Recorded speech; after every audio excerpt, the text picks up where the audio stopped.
Едносменската настава е воведена во 141 училиште низ државата. Министерката за образование и наука Весна Јаневска изјави дека се спроведуваат анализи за доградба на училници во училиштата каде што е потребно, со цел успешна имплементација на едносменската настава.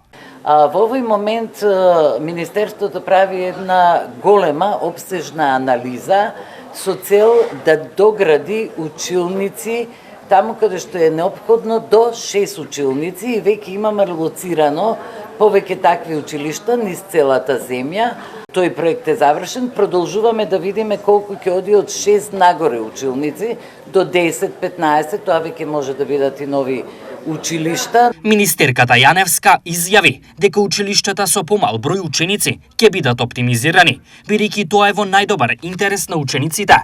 Дел од училиштата ќе се оптимизираат. Училиштата кои функционираат со 5 ученици нема понатаму, и ова е заеднички процес, затоа го спомнувам и тоа. Нема понатаму да можат да обстојат, тоа е на штета на учениците. Затворени ученици во група од 5 изолирани од останатиот свет не можат да постигнуваат резултати како оние што се наоѓаат во поголеми групи.